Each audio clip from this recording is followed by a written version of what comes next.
Kerajaan tersebut berdiri sekitar abad ke-4 atau tepatnya 358 Masehi. Eksistennya terjaga sehingga abad ke-7 Masehi. Kerajaan Tarumanagara terletak di Jawa Barat, tepatnya di dekat Sungai Citarum. Pendiri Kerajaan Tarumanagara adalah Maharesi Jayasingawarman yang berasal dari India. Kala itu dia datang ke Nusantara karena kekacauan dan penjajahan oleh pasukan Raja Samudragupta dari Kerajaan Magadha. 1. Sejarah berdirinya Kerajaan Tarumanagara Masehi. Jayasingawarman yang berasal dari Salangkaya, India, hijrah ke Nusantara, lantas ia berpendang ke Kerajaan Salangara dan mendapatkan sambutan dari Raja Dewawarman VIII. Kemudian ia dinikahkan dengan salah satu putri Raja Singawarman, kemudian membuka wilayah yang diperkirakan terletak di sekitar Bekasi. Ia mendirikan kerajaan bernama Tarumanagara pada 358 Masehi dan kini dikenal sebagai Tarumanagara. Jayasingawarman bertahan selama 24 tahun 358 sampai 382 Masehi. Peninggalannya tahta dilanjutkan oleh keturunannya. Peninggalan Kerajaan Tarumanagara. Salah satu bentuk peninggalan Kerajaan Tarumanagara yang ditemukan oleh para ahli ialah prestasi dan candi. Prestasi merupakan suatu piagam atau dokumen yang penulisannya diletakkan pada benda yang keras dan mampu bertahan dalam waktu yang lama. Misalnya saja sebuah batu. Dengan munculnya prestasi ini menandai berakhirnya zaman prasejarah karena telah ditemukan bukti tertulis. 1. Prestasi Tugu. Prestasi peninggalan Kerajaan Tarumanagara ini dikeluarkan pada masa Raja Purnawarman. Ditulis dengan huruf Pallawa dan berbahasa Sanskerta yang ditulis dalam bentuk syair.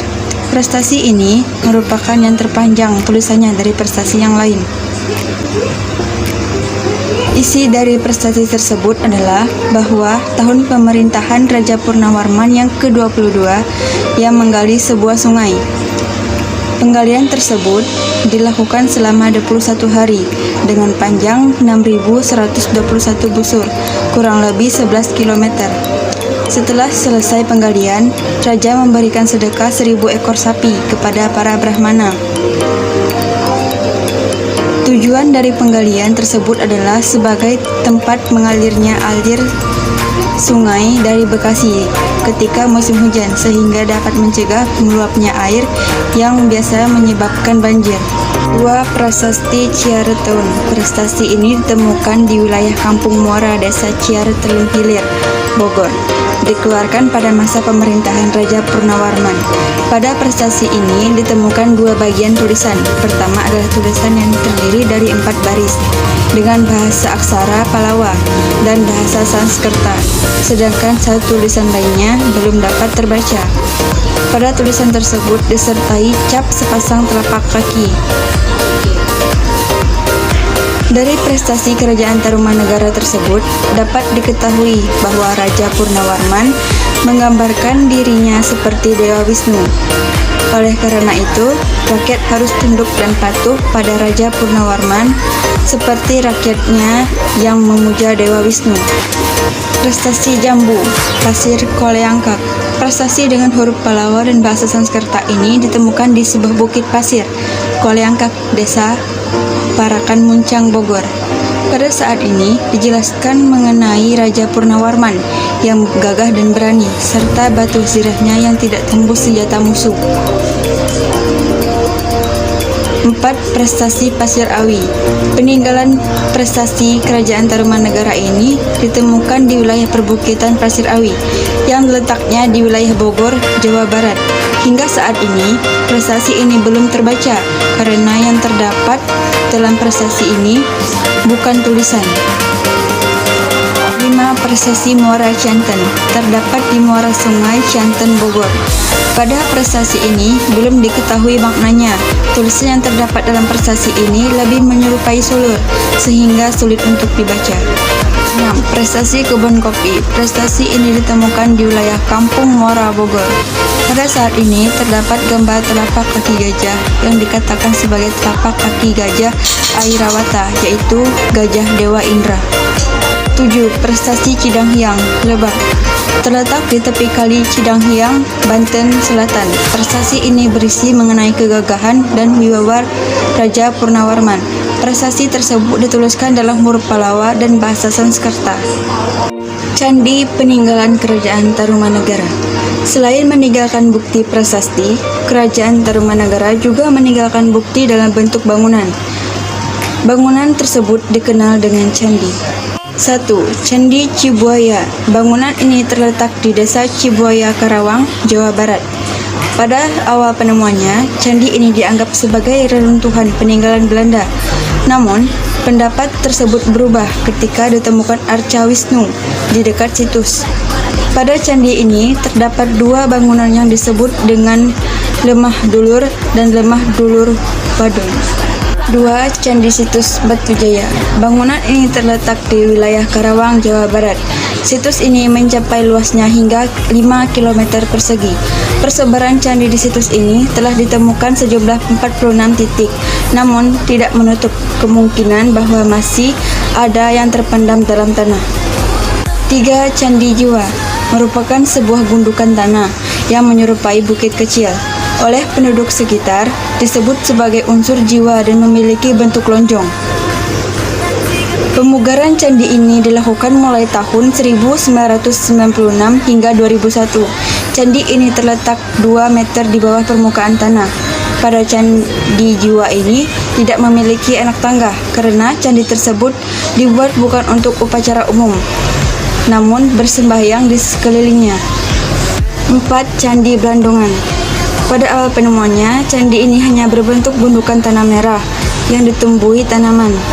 Bangunan ini pertama kali disurvei oleh tim arkeologi FSUI pada tahun 1984.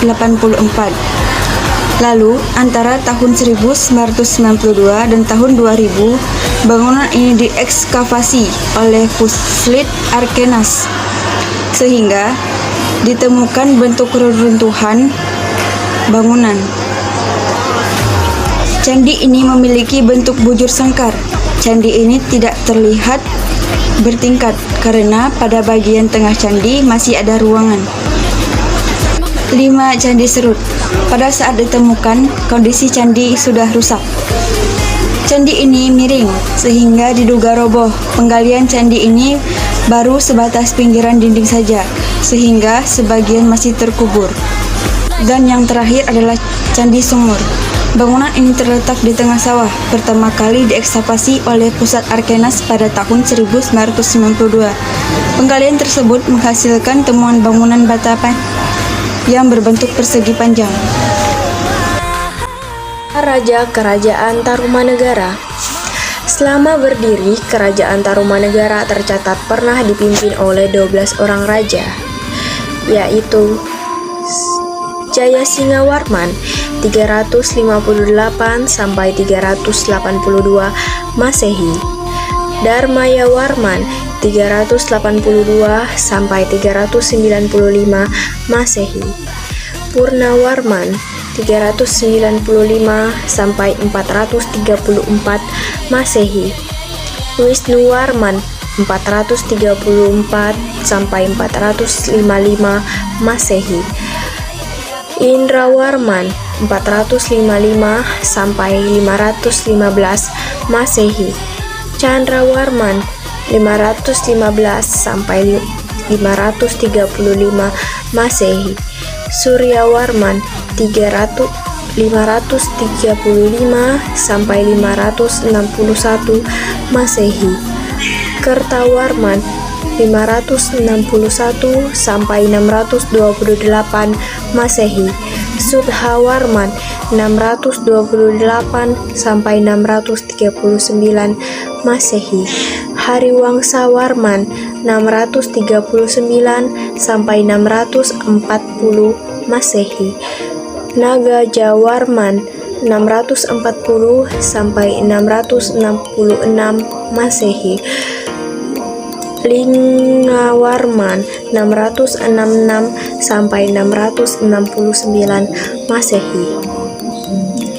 Salah satu raja yang disegani adalah Raja Purnawarman yang berhasil mengantarkan Tarumanegara pada masa kejayaannya. Dia digambarkan sebagai sosok yang jujur, gagah, dan bijaksana.